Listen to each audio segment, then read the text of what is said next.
우리는 살아가며 수없이 많은 사람을 만나고 그 안에서 실망하고 배신당하고 때로는 깊은 상처를 남긴다. 그럴 때마다 우리는 스스로에게 묻는다. 왜 저 사람은 변하지 않을까? 내가 바꿔보려고 노력해도 왜 제자리일까?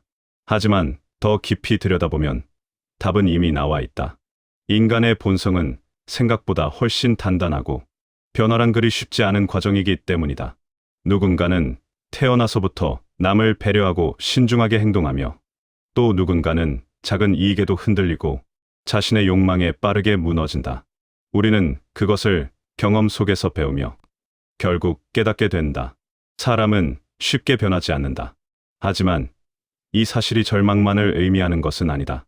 오히려 본성을 이해하는 순간 우리는 불필요한 기대에서 벗어날 수 있다. 바뀌지 않을 사람에게 매달리지 않고 헤아릴 필요 없는 사람에게 에너지 낭비하지 않게 된다. 그제야 비로소 우리는 사람 사이의 갈등에서 한 걸음 물러서서 스스로를 지키는 법을 배운다. 진짜 중요한 것은 타인을 바꾸는 것이 아니라 어떤 사람과 어떤 거리를 유지하며 살아갈지 선택하는 힘이다. 쇼펜하우어는 인간의 본성을 파헤쳐 우리에게 냉정한 진실을 알려준다. 그러나 그 진실은 잔혹함보다 해방에 가깝다. 기대를 줄이고 관찰을 늘리고 집착 대신 거리 두기를 선택할 때 우리는 훨씬 자유로운 삶을 살 수 있다. 이 영상은 그 본질을 정확히 마주하는 시간이다. 사람을 미워하기 전에, 사람을 바꿔보려 하기 전에 먼저 이해해야 할 인간 본성을 지금부터 함께 살펴보자. 첫 번째, 인간의 본성과 성향에 대한 통찰. 사람을 바꾸려고 애쓰는 순간 우리는 이미 현실과 충돌하고 있다. 인간의 본성은 타고난 기질 위에서 평생을 살아가기 때문이다.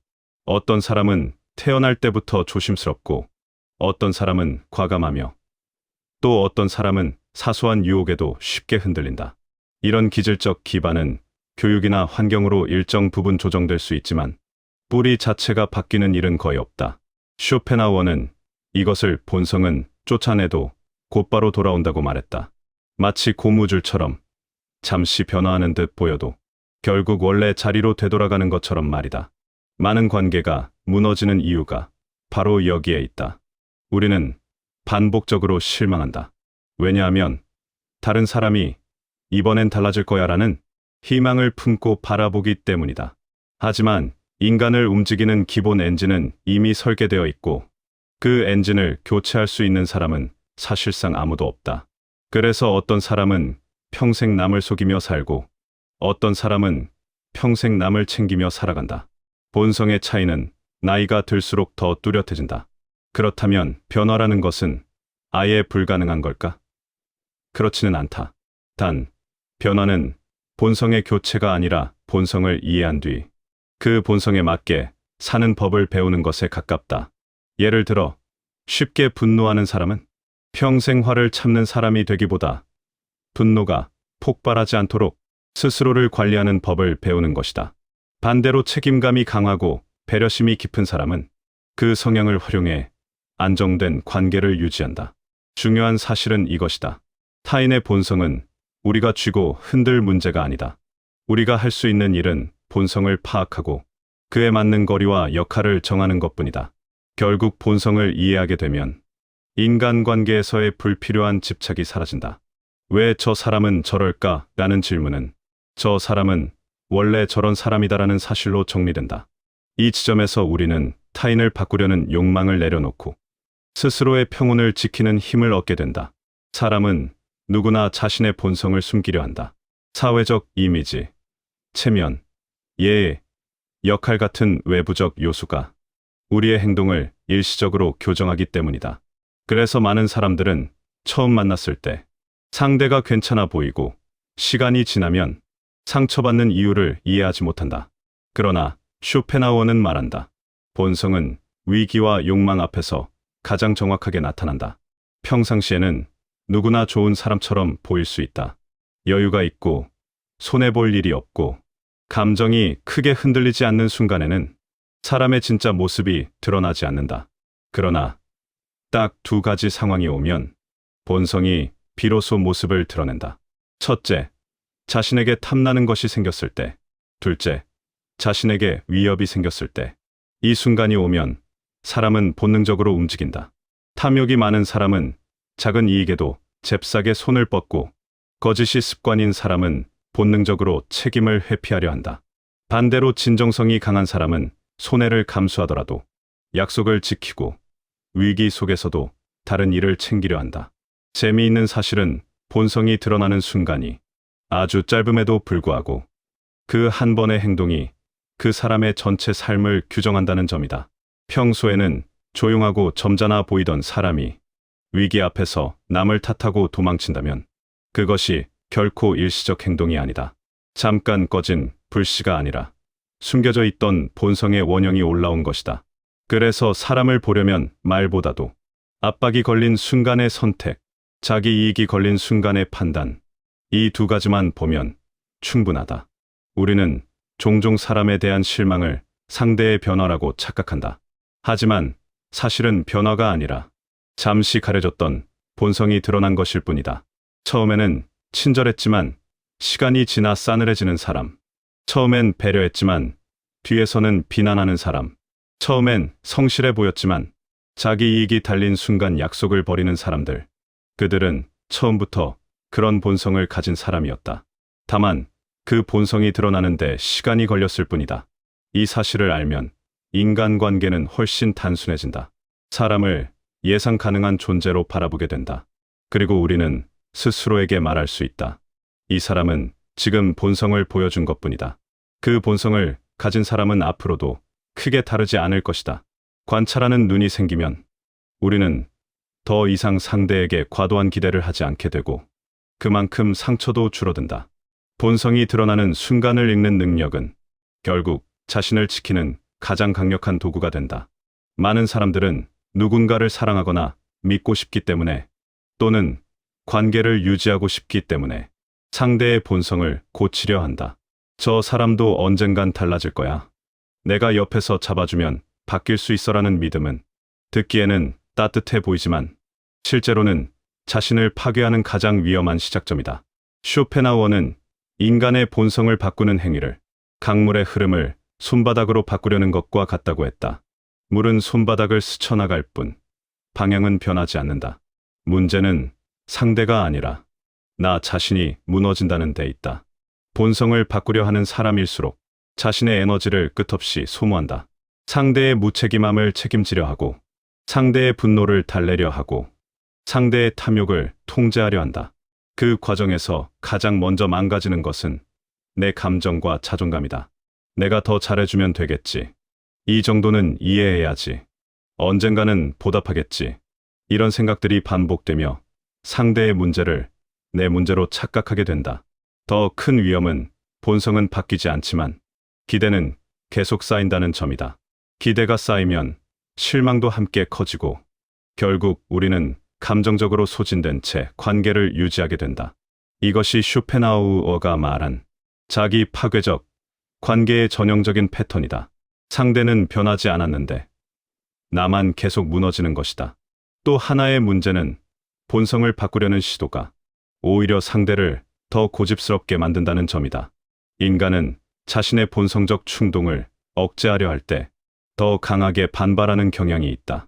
탐욕이 많은 사람에게 욕심 부리지 말라고 하면 더 집착하게 되고 거짓말이 습관인 사람에게 솔직해지라고 하면 더 교묘한 거짓을 만든다. 이는 사람의 본성이 외부의 강요를 위협으로 받아들이기 때문이다. 결국 우리는 선택해야 한다. 본성을 바꾸려 싸우며 스스로를 잃어갈 것인가? 아니면 그 사람의 본성을 인정한 뒤 거리를 조절하며 내 삶을 지킬 것인가? 쇼펜하우어는 말한다. 사람을 바꾸려 하지 마라. 그 사람의 한계를 이해하고 그 한계를 넘어서기 전에 멈춰라. 누군가의 본성을 바꾸는데 힘을 쏟는 순간 우리는 이미 그 사람의 삶에 매달리고 있다. 그러나 우리의 인생은 그 누구의 본성을 교정하기 위해 존재하는 것이 아니다. 본성을 바꾸려는 시도를 멈추는 순간 우리는 비로소 자유로워진다. 관계를 바라보는 눈이 넓어지고 스스로를 소중히 다루는 감각이 되살아난다. 그리고 더 이상 왜 저 사람은 저럴까? 라고 묻지 않게 된다. 답은 이미 충분히 명확하기 때문이다. 그 사람은 원래 그런 사람이다. 인간의 본성을 이해하는 순간 관계의 난이도는 극적으로 낮아진다. 우리는 지금까지 사람을 대하면서 지나치게 많은 기대를 품어왔다. 상대가 나처럼 생각해 주길 바랐고, 나처럼 반응해 주길 바랐고, 내가 준 만큼 돌려주길 바랐다.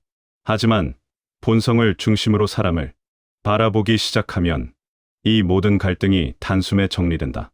사람은 자신의 본성대로 행동할 뿐이며 그것이 그 사람의 기준과 세계라는 사실을 인정하게 되기 때문이다.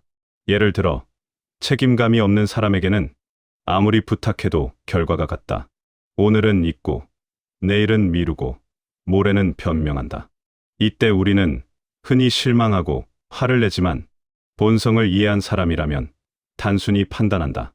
아, 이 사람은 원래 이런 유형이구나.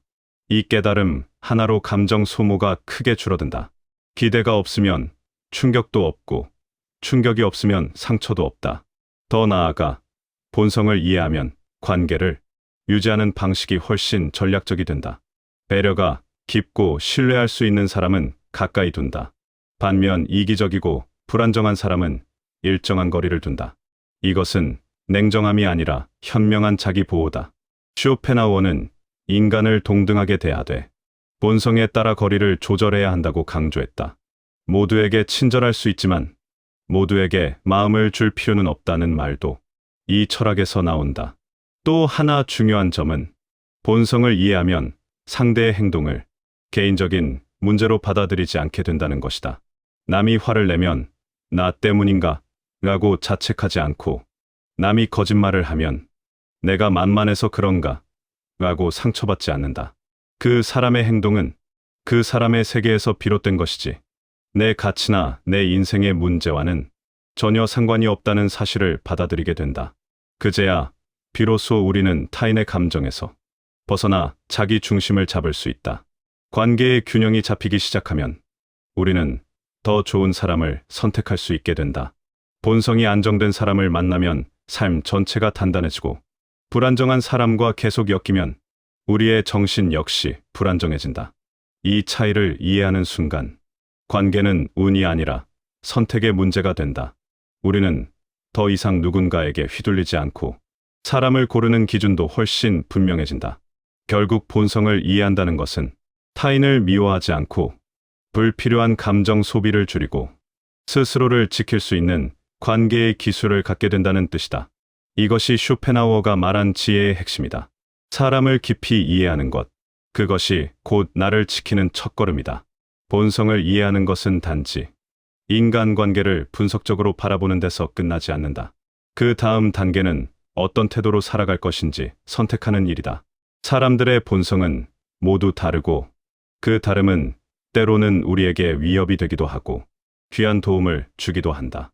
그렇기 때문에 우리는 타인을 변화시키는 데 힘을 쓰는 대신 어떤 사람과는 가까이 하고 어떤 사람과는 멀어져야 하는지를 스스로 결정해야 한다. 이것이야말로 본성을 이해한 사람이 가지는 가장 강력한 능력이다. 첫 번째 태도는 선택적 거리두기다. 본성이 위험한 사람, 즉 거짓말이 잦고 약속을 지키지 않으며 감정 기복이 심한 사람은 아무리 좋은 모습을 보여도 결국 본질이 드러난다. 그런 사람에게 기대를 걸면 반드시 실망이 돌아온다. 그러므로 애초에 큰 기대를 하지 않고 적절한 거리를 유지하며 관계를 관리하는 것이 최선이다. 거리는 차갑게 만드는 것이 아니라 나를 지키기 위한 방패와 같다. 너무 가까우면 상처받고 너무 멀면 관계의 의미가 사라지지만 적절한 거리에서는 서로에게 해를 끼치지 않은 채 존재할 수 있다. 두 번째 태도는 본성에 맞는 역할 설정이다. 예를 들어 본성이 섬세하고 배려 깊은 사람은 깊은 관계를 맺을수록 가치가 드러난다. 반대로 본성이 이기적이고 자기중심적인 사람은 가까운 관계보다는 업무적 형식적 관계로 두는 것이 현명하다. 이처럼 우리는 사람의 본성에 따라 그 사람에게 맡길 역할과 책임을 다르게 설정해야 한다. 모든 사람을 동일하게 대하는 것이 정의가 아니라 각자의 본성에 맞게 관계를 조정하는 것이 진정한 지혜다. 세 번째 태도는 스스로를 먼저 관리하는 것이다. 타인의 본성을 꿰뚫어보는 눈을 갖게 되면 한 가지 사실을 깨닫게 된다. 내 본성 또한 쉽게 변하지 않는다는 것이다. 분노가 많은 사람은 늘 분노를 조심해야 하고, 불안이 많은 사람은 매일 불안을 다독여야 한다. 본성은 바뀌지 않지만 관리할 수는 있다. 이는 자기를 아끼는 사람만이 할 수 있는 삶의 태도이며, 슈로펜하우어가 강조한 자기 인생의 주도권을 쥐는 일에 해당한다. 마지막 태도는 의존하지 않는 독립성이다. 본성을 이해하는 사람은 타인에게 행복을 기대하지 않는다. 누군가가 내 삶을 바꿔주길 바라는 순간, 우리는 그 사람의 기분과 본성에 종속된다. 반대로 행복의 중심을 자신에게 두는 사람은 관계가 흔들려도 무너지지 않는다. 타인은 더 이상 나를 완성시키는 존재가 아니라 함께 걸어가는 동반자일 뿐이다. 이 독립성은 인간관계를 안정시키고 불필요한 감정 소모를 극적으로 줄여준다. 결국 본성을 이해한 뒤 우리가 선택해야 할 삶의 태도는 단순하다. 가까이 할 사람을 고르고 멀어질 사람을 정하며 자기 자신을 지키는 것. 사람은 변하지 않지만 우리는 변할 수 있다. 타인의 본성에 흔들리지 않는 삶, 그 속에서 스스로의 중심을 지키는 태도. 이것이 쇼펜하우어가 바라본 성숙한 인간의 모습이며 관계에 지친 현대인이 반드시 배워야 할 지혜다. 두 번째, 언어가 드러내는 인간의 내면에 대한 통찰. 우리는 매일 수많은 말을 주고받는다. 하지만 정작 중요한 사실 하나를 종종 잊고 산다. 말은 단순한 소리가 아니라 그 사람의 내면을 드러내는 창문이라는 것. 쇼펜하우어는 인간을 이해하려면 그 사람이 무슨 말을 하는지, 어떤 말투를 쓰는지, 무엇을 반복하는지를 귀 기울여 들으라고 했다. 왜냐하면 인간의 말은 숨길 수 없는 마음의 자화상이기 때문이다. 기분이 좋을 때는 누구나 친절해 보일 수 있지만 꾸준히 반복되는 말에는 그 사람의 성격과 상처, 열등감, 욕망, 불안이 고스란히 배어 있다. 그런데 우리는 사람의 말을 듣고도 그 의미를 제대로 해석하지 못한다. 상처 주는 말을 듣고도 기분이 나빴나 보다라고 넘기고, 반복되는 부정적 표현을 들으면서도 원래 저런 스타일이니까라고 대수롭지 않게 넘긴다. 하지만 그런 말들은 절대 가벼운 신호가 아니다. 그것은 마음속에서 이미 오래전부터 자리 잡고 있던 감정들이 흘러나온 것이며 그 사람의 삶 전반을 지배하는 패턴이기도 하다. 언어는 훈련된 듯 보이지만 실은 매우 솔직하다. 말버릇이 거친 사람은 마음 한구석에 쌓인 분노를 털어내지 못한 사람이고, 남을 움츠러들게 하는 말만 하는 사람은 자기 삶에 대한 불만을 숨기고 있다. 반대로 따뜻한 말을 꾸준히 할 수 있는 사람은 내면이 안정되어 있고, 희망을 이야기하는 사람은 마음속에 여전히 미래를 향한 에너지가 남아 있다. 이 영상은 말의 표면을 넘어서 말이 드러내는 인간의 내면을 깊이 있게 들여다보는 시간이다. 상대의 말을 이해하면 그 사람의 마음을 이해할 수 있고, 그 마음을 이해하면 관계의 우선순위가 달라진다. 쇼펜하우어는 이를 통찰했다고 했다. 그 사람의 말투를 보면 그 사람의 인생이 보인다. 이제 우리는 그 말의 진짜 의미를 파헤쳐 보려 한다. 말은 결코 우연이 아니다. 말은 마음의 복사본이며 그 사람이 살아온 모든 흔적이 고스란히 담겨 있다. 그 진실을 이해하는 순간 우리는 더 이상 말 때문에 상처받지 않고, 말 때문에 속지 않으며, 말 때문에 흔들리지 않게 된다. 사람이 어떤 말을 선택하느냐는 단순한 습관이 아니다. 그것은 그 사람이 세상을 어떻게 보고 있는지, 자기 자신을 어떻게 대하는지, 타인을 어떤 존재로 인식하는지를 명확하게 드러낸다. 말은 의도적으로 꾸밀 수 있는 영역처럼 보이지만 실제로는 무의식의 지배를 받는 영역이기 때문이다. 그래서 쇼펜하우어는 인간의 언어를 가장 정직한 심리 신호로 보았다. 예를 들어, 늘 누군가를 비난하는 사람은 자신을 긍정하지 못하는 사람이다. 마음속에서 느끼는 부족함과 열등감을 타인을 공격하는 언어로 풀어내며 잠시나마 우월감을 얻으려 한다. 반대로 감사와 칭찬이 자연스럽게 나오는 사람은 내면이 이미 풍족하기 때문에 굳이 남을 깎아내릴 이유가 없다. 이는 자존감의 수준이 말투에 그대로 반영된다는 것을 보여준다. 또한 말의 톤 역시 중요하다. 짧게 끊어 말하는 사람은 방어적이거나 불안이 많다. 쓸데없이 과장하는 사람은 인정 욕구가 강하다. 지나치게 화려한 표현을 쓰는 사람은 자신의 평범함을 감추려 한다. 반면 담백하고 차분한 말투는 마음이 안정된 사람에게서만 지속적으로 나온다. 우리는 흔히 저 사람 말투는 원래 그래라고 쉽게 넘기지만 말투에는 그 사람의 과거, 습관, 상처, 세계관이 모두 녹아 있다. 말은 천천히 축적된 성향의 결과물이며 언어의 패턴은 그 사람의 인생 패턴과 거의 동일한 구조를 갖는다. 그러므로 누군가의 말을 주의 깊게 들으면 그 사람이 어떤 세계에서 살아왔는지, 어떤 감정을 반복적으로 느끼는지, 어떤 욕구를 중심으로 살고 있는지를 읽을 수 있다. 말은 절대 가벼운 신호가 아니다. 말은 그 사람의 오늘과 과거, 그리고 앞으로의 행동까지 예측하게 해주는 지표다. 쇼펜하우어가 인간을 언어로 이해하려 했던 이유는 바로 이 때문이다. 사람은 생각을 속일 수 있어도 꾸준히 내뱉는 말은 결국 본심을 반영한다. 우리는 거친 말을 쓰는 사람을 보면 흔히 성격이 더럽다거나 화가 많은 사람이라고 생각한다. 하지만 쇼펜하우어의 관점에서 보면 이는 절반만 맞는 해석이다. 거친 말의 근원에는 단순한 분노가 아니라 오랫동안 해결되지 않은 상처와 불안정한 자아가 자리하고 있기 때문이다. 인간의 언어는 감정의 최종 배출구이며 마음속에 감춰진 상처가 깊을수록 말은 공격적이고 날카로운 형태로 튀어나온다. 가장 흔한 예가 비난과 욕설이다. 이런 말은 상대를 공격하는 것처럼 보이지만 사실은 자기 내부의 불안을 감추는 행위다. 자신의 삶이 만족스럽지 않을수록 사람은 외부 대상을 더 쉽게 탓하고 자신의 무력감을 분노로 덮기 위해 강한 언어를 사용한다. 그래서 평범한 상황에서도 과하게 화를 내는 사람, 사소한 실수에도 폭언을 쏟아내는 사람은 사실 강한 사람이 아니라 내면이 이미 무너져 있는 사람이다. 쇼펜하우어는 말했다. 상처 입은 마음은 말로써 다른 사람을 찌른다. 이 말은 인간의 언어를 정확히 설명한다. 타인을 해치는 말은 대부분 자기 안의 고통을 견디지 못한 결과물이며 그 고통이 언어라는 형태로 밖으로 새어나온 것일 뿐이다. 또 하나 중요한 신호는 반복성이다. 누군가가 한두 번 거친 말을 하는 것은 일시적인 감정일 수 있다. 하지만 거친 말이 습관처럼 반복된다면 그것은 분명한 성향이자 내면의 구조다. 상처가 깊고 감정을 다스리지 못하는 사람은 결국 언어를 통해 자신을 드러내고 만다. 반대로 마음이 안정된 사람은 말도 안정적이다. 화가 나도 목소리를 높이지 않고 불편한 상황에서도 과하게 비난하지 않으며 문제가 생겨도 말의 난폭함으로 해결하려 하지 않는다. 이것은 그 사람이 강해서가 아니라 내면이 균형 잡혀 있기 때문이다.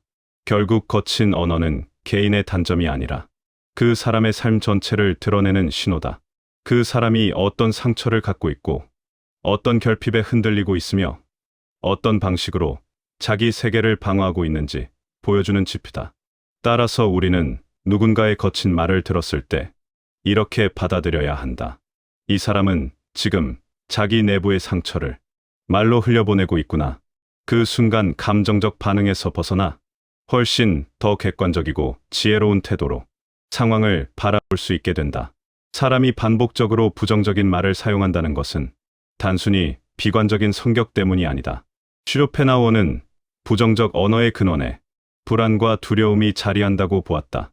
불안한 사람일수록 미래를 어둡게 예상하고 자신을 축소하며 주변의 모든 가능성을 의심한다. 그래서 이런 사람들의 말에는 자연스럽게 위험, 실패, 걱정, 포기 같은 단어가 자주 등장한다. 우리가 흔히 듣는 말들을 떠올려보자. 안 될 것 같아. 해봤자 소용없어. 나는 원래 이런 사람이야. 괜히 했다가 손해보면 어떡해.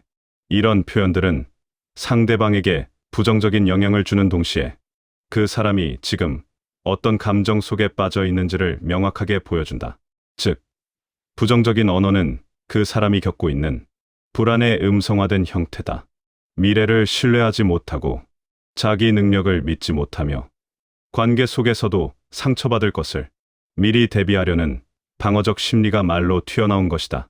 부정적인 언어는 주변 사람을 지치게 만들 뿐 아니라 그 사람 자신의 삶도 점점 위축시키는 부작용을 낳는다. 사람의 뇌는 반복된 언어를 현실로 간주하는 경향이 있다. 못한다는 말을 반복하면 정말로 도전하는 능력이 줄어들고, 난 안 되는 사람이라고 말하면 실제로 행동이 움츠러든다. 결국 말이 생각을 만들고, 생각이 행동을 만들고, 행동이 삶을 만든다. 이것이 부정적 언어가 위험한 이유다. 흥미로운 점은 부정적인 말을 자주 하는 사람일수록 남의 성공도 쉽게 폄하한다는 것이다. 저 사람은 운이 좋아서 그래. 곧 문제 생길 걸. 겉으로만 좋아 보이는 거야 같은 말은 타인을 평가하는 것이 아니라 스스로의 불안감을 방어하기 위한 장치다.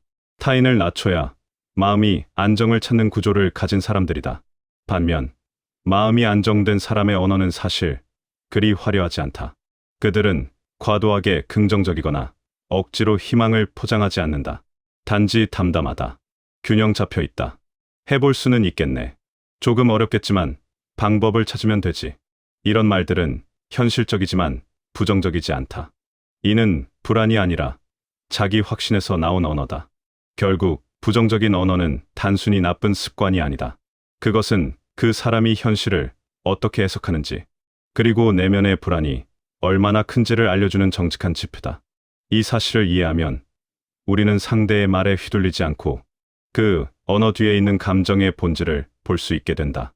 사람이 자신의 능력이나 경험을 과하게 부풀려 말할 때 우리는 흔히 그것을 단순한 허세라고 부른다.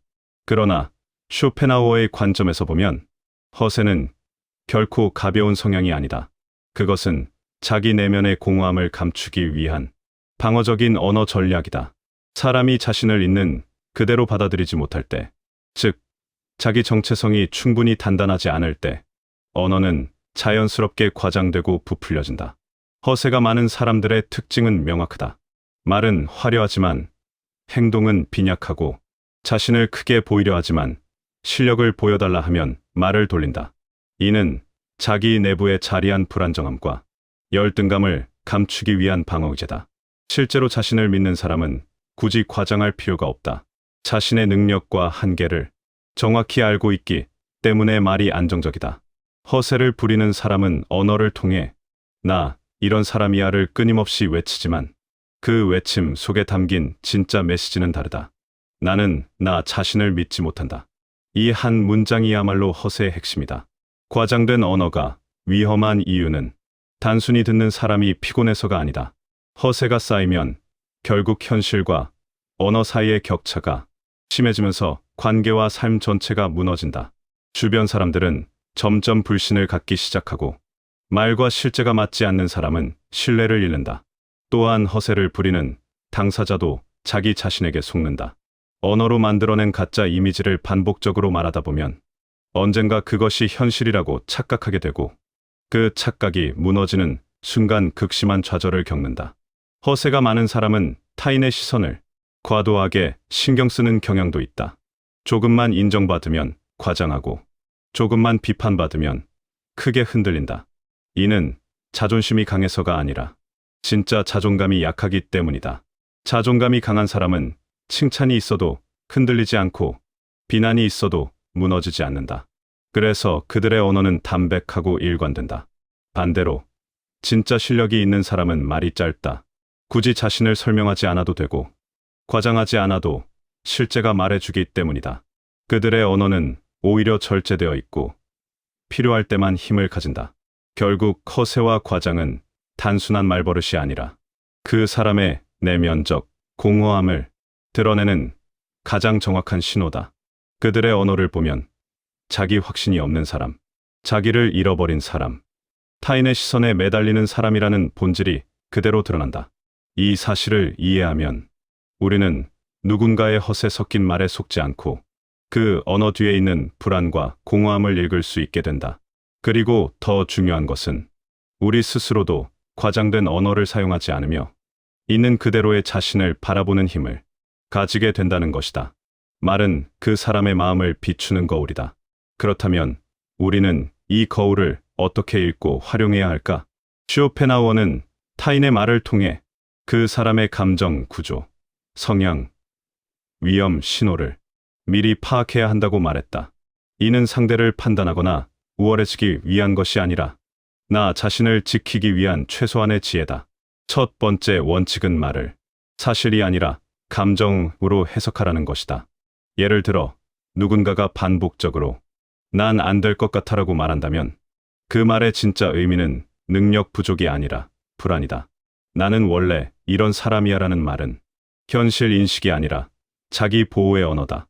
말의 표면보다 그 말이 어떤 감정의 흔적에서 나왔는지를 보는 순간 상대를 훨씬 깊이 이해할 수 있다. 두 번째 원칙은 언어의 패턴을 기록하라는 것이다. 사람의 말은 이례적인 것이 아니라 반복된다. 부정적인 말이 많다면 불안이 크다는 뜻, 공격적인 언어가 많다면 상처가 깊다는 신호, 허세가 많다면 공허함이 중심에 있다는 증거다. 이 패턴을 읽으면 상대가 앞으로 어떤 행동을 보일지, 관계가 어떤 구조를 띨지 예측할 수 있다. 인간은 말에서 벗어나 행동하지 않는다. 언어와 행동은 결국 하나의 본성을 향해 수렴된다. 세 번째 원칙은 말에 과도한 의미를 부여하지 말라는 것이다. 누군가가 거친 말을 한다고 해서 우리가 상처받을 필요는 없다. 그 말은 그 사람의 내면에서 나온 것이지 우리의 가치나 존엄과는 아무런 관련이 없다. 말을 잘못 해석하면 타인의 상처가 우리의 상처가 된다. 그러므로 타인의 언어는 관찰하되 흡수하지 않고 이해하되 내면화하지 않는 태도가 필요하다. 네 번째 원칙은 말이 불편한 사람과는 자연스럽게 거리를 두라는 것이다. 언어는 습관이기 때문에 쉽게 바뀌지 않는다. 부정적 언어가 가득한 사람과 오래 있으면 우리의 기분도 침전되고 거친 말을 쓰는 사람과 함께 있으면 안정이 무너진다. 언어가 불편하다는 느낌은 이미 관계에서 위험 신호가 켜졌다는 뜻이다. 그럴 때는 이유를 설명할 필요도 없이 조용히 거리를 두면 된다. 서로에게 상처 주지 않고 자신의 감정을 지키는 가장 현명한 방법이다. 다섯 번째 원칙은 자신의 언어를 돌아보라는 것이다. 타인의 말만 분석한다고 해서 지혜로운 사람이 되는 것은 아니다.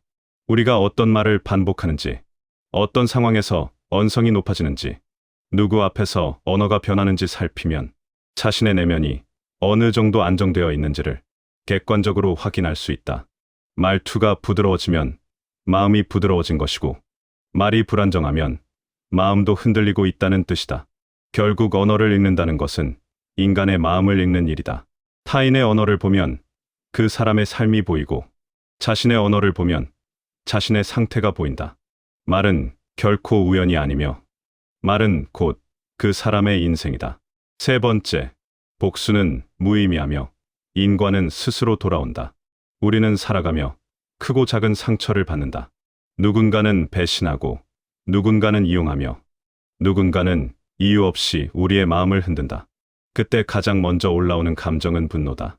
나도 똑같이 갚아주겠다. 저 사람에게 반드시 뭔가 돌아가야 한다. 이런 마음은 인간의 자연스러운 본능이다. 그러나 쇼펜하우어는 분명히 말했다. 복수는 가장 어리석은 에너지 낭비다. 인과는 누구의 손도 빌리지 않고 스스로 돌아온다. 시간이 지나면 한 가지를 깨닫게 된다. 복수는 나를 해방시키지 않는다.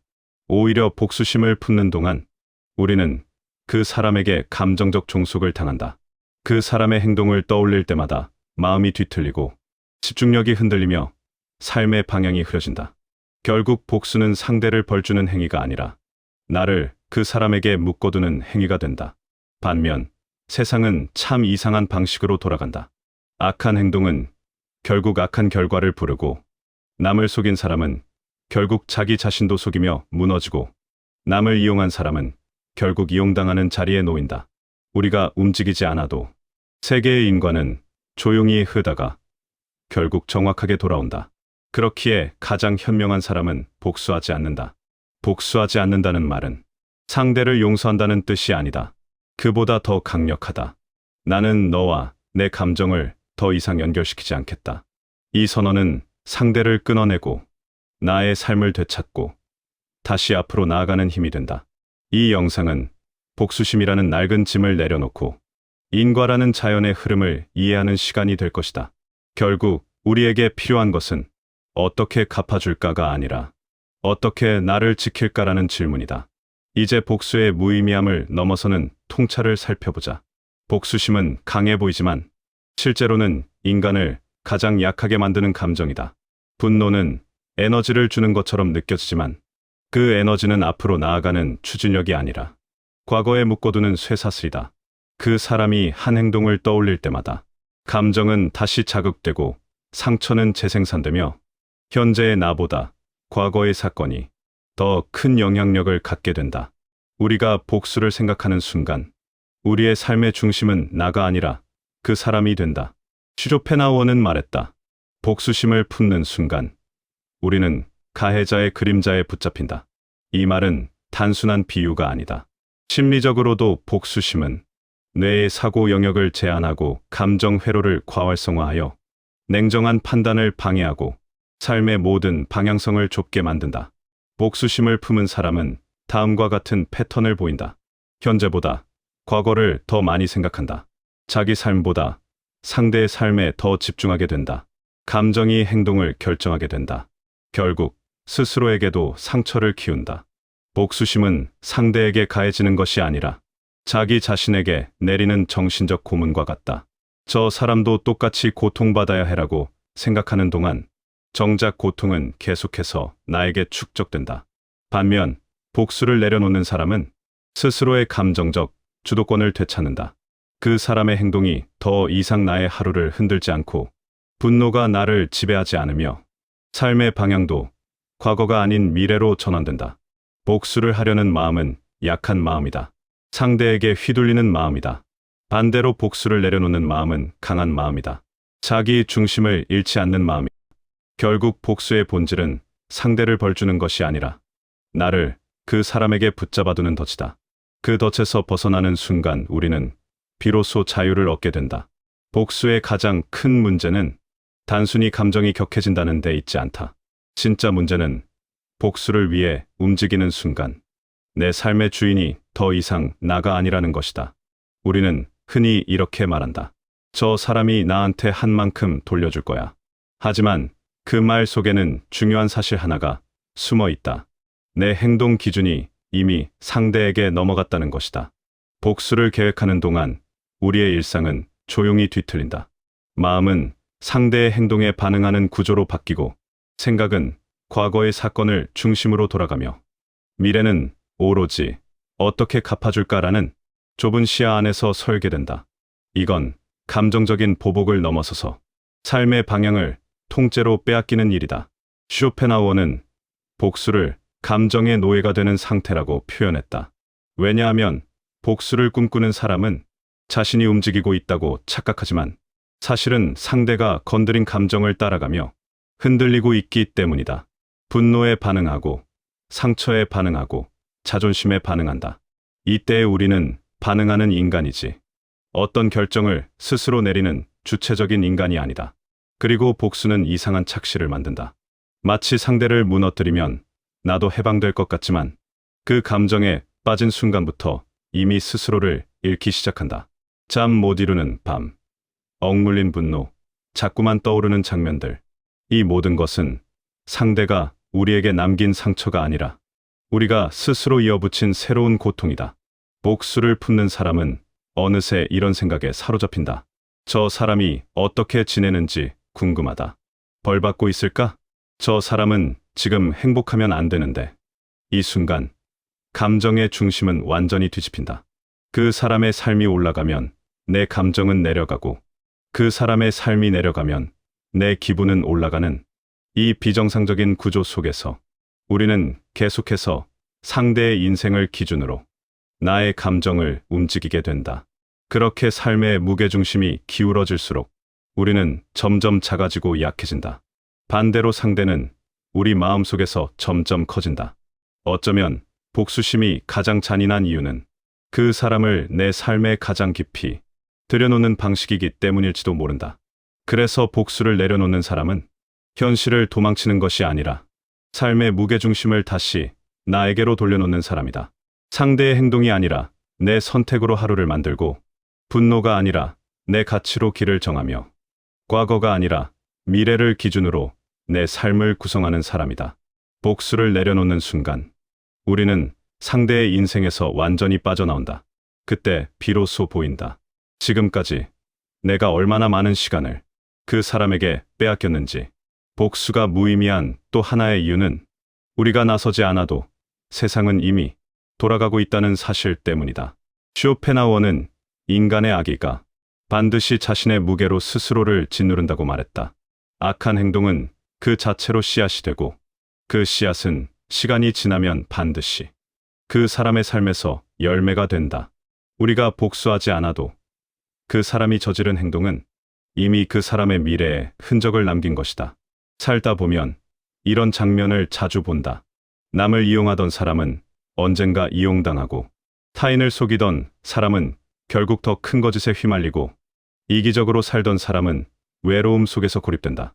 누구도 건드리지 않았는데 스스로 흔들리고, 스스로 무너지고, 스스로 무덤을 판다. 이것이 우리가 말하는 인과의 가장 솔직한 모습이다.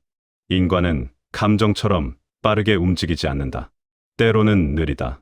너무 느려서 아무 일도 없는 것처럼 보인다. 그래서 사람들은 말한다. 저 사람은 왜 벌을 안 받을까?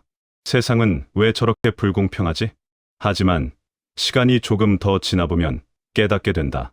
인과는 빠르지 않아도 정확하다는 것을. 악을 품은 사람은 결국 그 악 때문에 살아가는 방식이 왜곡된다. 삶의 선택이 비뚤어지고, 인간관계가 흔들리고, 마음속 평화가 사라진다.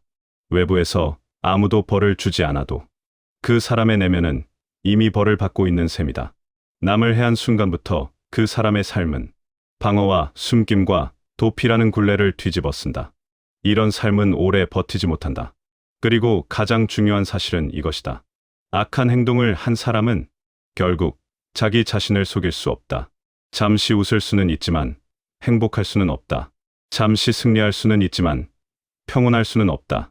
겉으로는 멀쩡해 보여도 내면은 끊임없이 흔들린다. 다른 사람을 속이는 순간 자기 마음에도 균열이 생기기 때문이다.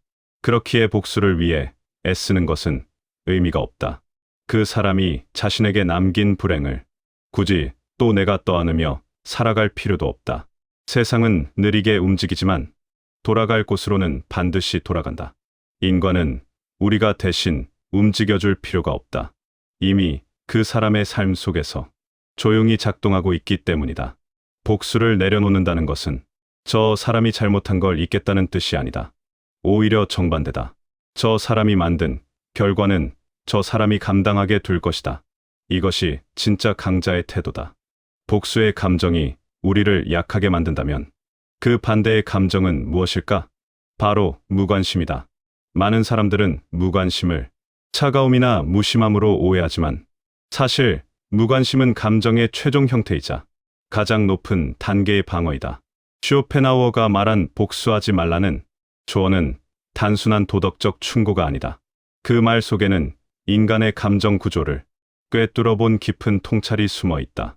그 사람에게 감정조차 주지 마라. 이 말이야말로 우리가 스스로를 지키는 가장 강력한 힘이다. 무관심이 강한 이유는 단순하다. 감정을 준다는 것은 에너지를 준다는 뜻이고, 에너지를 준다는 것은 그 사람을 내 삶 안에 들여놓는다는 뜻이다. 분노든 복수든 상처든 어떤 감정이든 그 사람을 내 마음속에 계속 존재하게 만든다. 하지만 무관심은 그 연결을 한순간에 끊어버린다. 나는 너를 더 이상 내 감정의 기준으로 삼지 않겠다. 이 선언이 이루어지는 순간 상대는 우리의 세계에서 완전히 퇴장한다. 무관심을 선택한 사람은 마음이 차가운 사람이 아니다. 오히려 가장 뜨겁게 살아갈 마음을 지키고 싶은 사람이다. 감정을 낭비하지 않겠다는 결단이고, 내 미래를 과거에 묶어두지 않겠다는 의지이며, 내 인생의 주인공을 되찾겠다는 선언이다. 반대로 복수에 매달리는 사람은 상대를 잊는 것이 아니라 계속 떠올린다. 잘 지내는 걸 보면 화가 나고, 잘못되면 잠시 속이 시원해지고, 그 모든 감정이 결국 상대의 삶을 중심으로 움직인다. 이 구조 속에서 우리는 끊임없이 흔들리고 뒤늦게 깨닫는다. 나는 내 삶을 살지 못하고 있었구나. 무관심은 이 고리를 끊는다.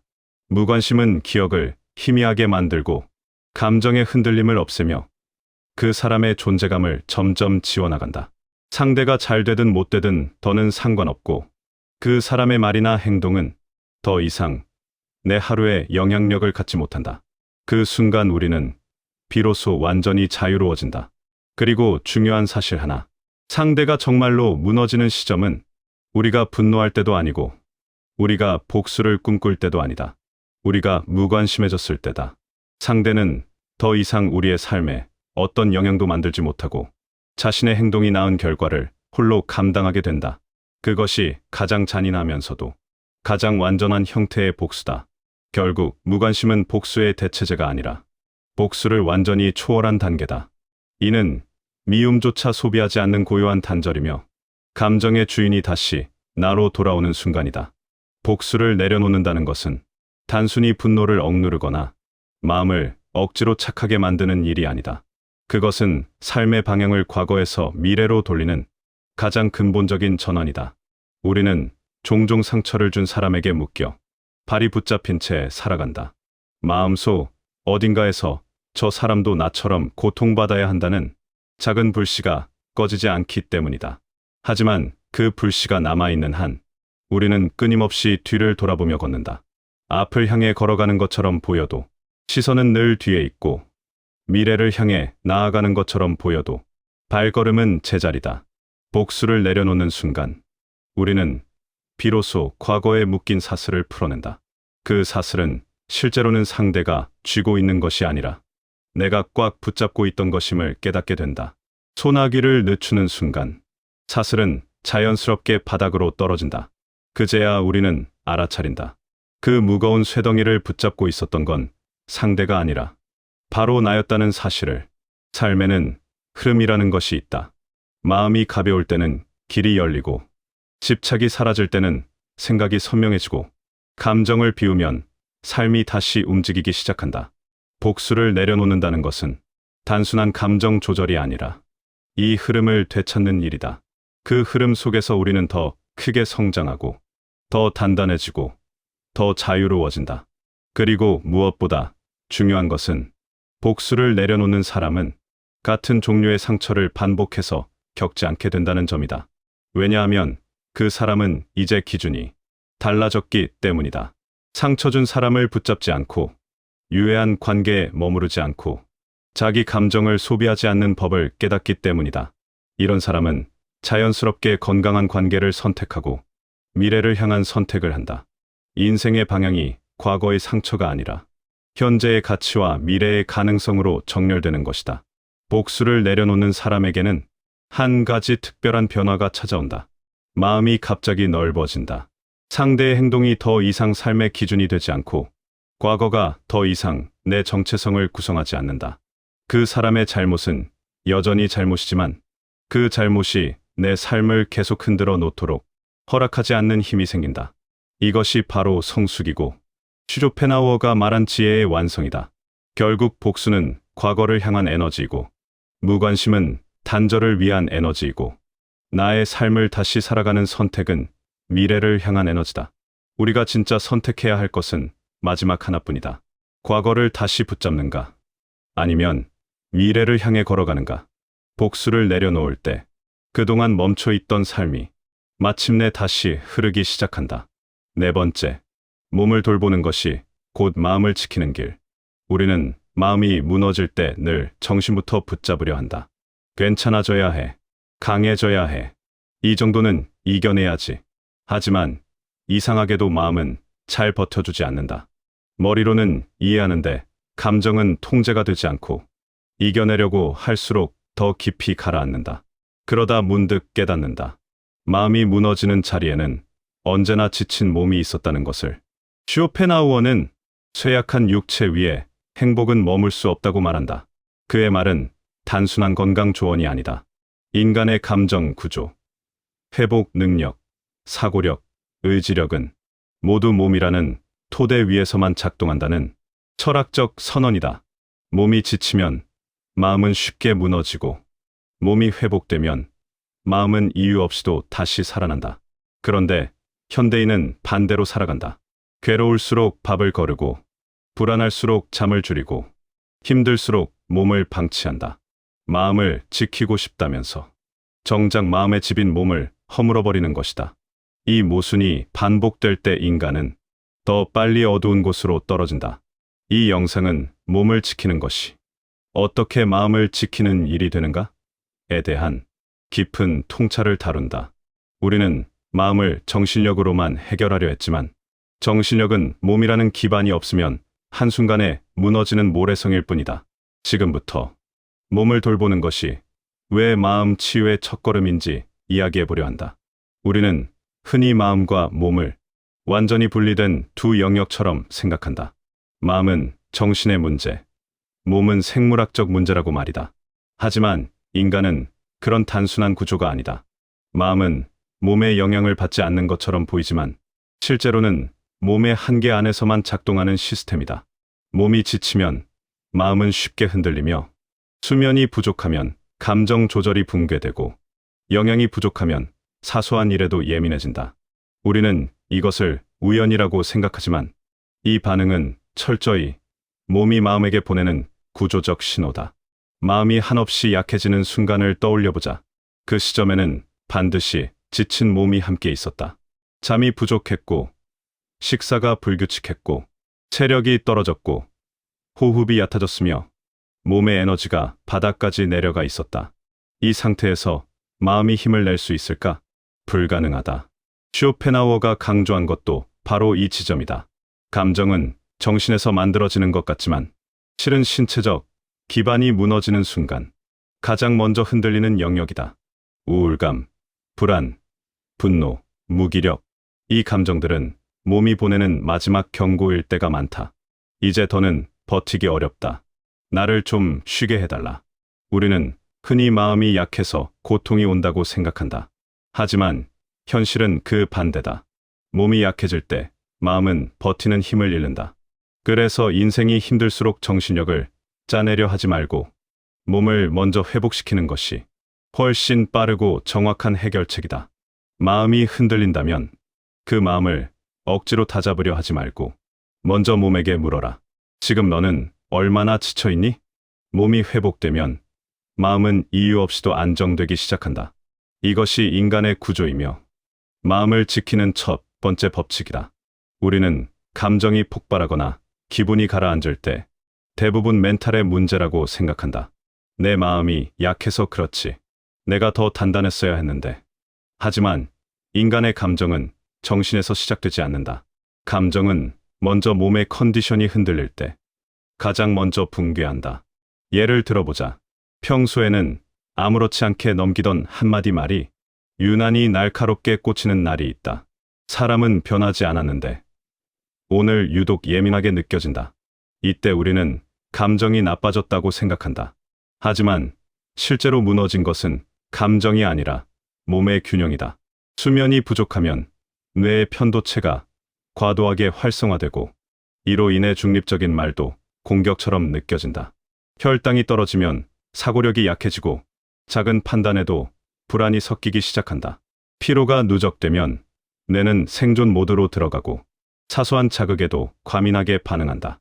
즉, 우리가 왜 이렇게 별것도 아닌 일에 흔들리지? 라고 생각하는 순간 이미 몸은 몇 시간 전부터 비상 신호를 보내고 있었던 셈이다. 감정의 붕괴는 몸의 붕괴가 먼저 일어난 뒤 나타나는 2차적 현상이다. 다시 말해, 감정이 폭발한 것이 아니라 몸이 지친 상태를 감정이 대신해서 보여준 것이다. 이 사실을 이해하면 마음의 흐름이 전혀 다른 각도로 보인다. 우리는 그동안 마음을 강하게 만들려고만 했지만 정작 마음의 의지력은 몸이 허락하는 만큼만 작동한다. 몸이 고갈된 상태에서는 어떤 명상도, 어떤 자기개발도, 어떤 정신력도 제 기능을 하지 못한다. 철학에서도 이 사실은 오래전부터 언급되어 왔다. 쇼펜하우어는 의지를 인간의 근원으로 보면서도 이 의지가 제대로 작동하려면 육체가 먼저 안정돼야 한다고 말했다. 몸이 흔들리면 의지는 휘고 의지가 휘면 마음도 같이 무너진다. 현실에서도 마찬가지다. 우리는 스트레스를 받을 때 이유 없이 군것질을 하고 잠이 부족하면 작은 일에도 화가 나고 과로가 쌓이면 평소의 자신이 아닌 모습이 튀어나온다. 이건 의지가 약해서가 아니라 몸이 감정을 지탱할 힘을 잃은 것이다. 그래서 마음을 다스리는 가장 빠른 방법은 마음을 붙잡는 것이 아니라 몸이 먼저 회복하도록 허용하는 것이다. 따뜻한 식사 한 끼, 깊은 잠 한 번, 10분의 산책, 천천히 들이마시는 호흡. 이 단순한 행동들이 우리의 감정 구조를 실질적으로 수정한다. 감정은 몸에서 재구성되고 몸이 회복되면 마음은 자연스럽게 고요해진다. 결국 핵심은 단순하다. 감정이 문제가 아니라 감정을 지탱하는 신체적 기반이 무너진 것이다. 몸이 돌아오면 마음도 따라 돌아온다. 마음을 지키고 싶다면 먼저 몸이라는 집을 돌보아야 한다. 이것이 인간 구조의 진실이며 마음이 흔들릴 때 가장 먼저 바라봐야 할 방향이다. 마음은 의지로만 움직이는 영역이 아니다. 사실 인간의 마음은 몸의 상태에 따라 자동적으로 방향을 바꾸는 구조를 갖고 있다. 몸이 안정되면 마음이 스스로 안정되고 몸이 회복되면 마음은 이유도 없이 가벼워진다. 이 과정은 억지로 노력해서 만들어내는 심리적 조절이 아니라 몸이 마음을 끌어올리는 생리적 복구 과정이다. 예를 들어 깊이 잠들고 난 다음 아침의 기분을 떠올려보자. 전날의 걱정이나 분노가 갑자기 사라진 경험이 누구에게나 있다. 명상이 해결한 것이 아니다. 조언이 마음을 치유한 것도 아니다. 단지 휴식이라는 신체적 회복이 마음의 회복을 주도한 것이다. 뇌는 수면 중 감정 기억을 재조정하고 과도하게 활성화된 스트레스 회로를 끄며 다음날 정서적 안정성을 회복하도록 세팅한다. 따뜻한 식사 역시 같은 효과를 만든다. 혈당이 안정되면 뇌는 생존 모드에서 벗어나 사고 기능을 회복하고 영양소가 공급되면 필요 이상으로 민감해져 있던 신경계가 차분해진다. 조금 전까지 무겁던 마음이 이유 없이 부드러워지고 관계에 대한 시야도 넓어진다. 이는 감정이 좋아진 것이 아니라 몸이 감정을 지탱할 힘을 되찾은 것이다. 또 하나 중요한 사실은 몸이 회복되면 마음의 문제 해결 능력 자체가 상승한다는 점이다. 몸이 지친 상태에서는 단순한 문제도 복잡해 보이고 사소한 인간관계도 거대한 부담처럼 느껴진다. 하지만 체력이 조금만 회복되면 뇌는 이업을 과장하지 않고 현실 크기 그대로 판단한다. 어제까지 도저히 해결할 수 없다고 느끼던 문제가 오늘은 해볼 수 있겠다로 바뀌는 이유가 여기에 있다. 여기에는 철학적 통찰도 숨어 있다. 쇼펜하우어는 인간의 의지가 무너지는 순간을 몸이 소진된 상태로 설명한다. 몸의 에너지가 부족하면 의지는 약해지고 약해진 의지 위에서는 어떤 정신적 목표도 성립할 수 없다.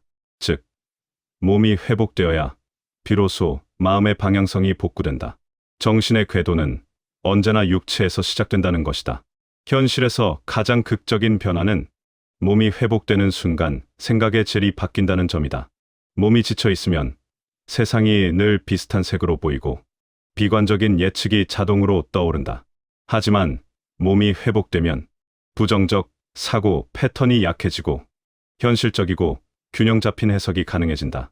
이는 의지로 조절할 수 없는 변화이며 철저히 생리적 기반에 의해 작동하는 마음의 방식이다. 그래서 마음이 힘든 사람에게 가장 먼저 필요한 것은 말도, 조언도, 명상도 아니다.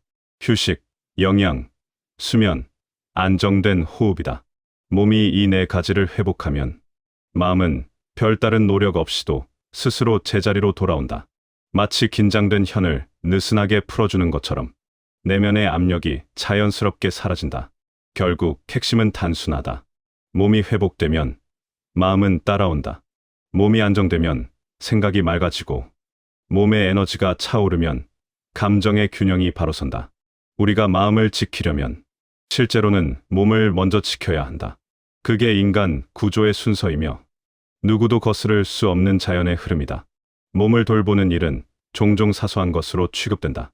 잠깐 산책하는 것, 따뜻한 물을 마시는 것, 깊은 호흡을 하는 것, 일정한 시간에 자는 것, 이런 것들이 마음의 고통을 해결할 수 있을까?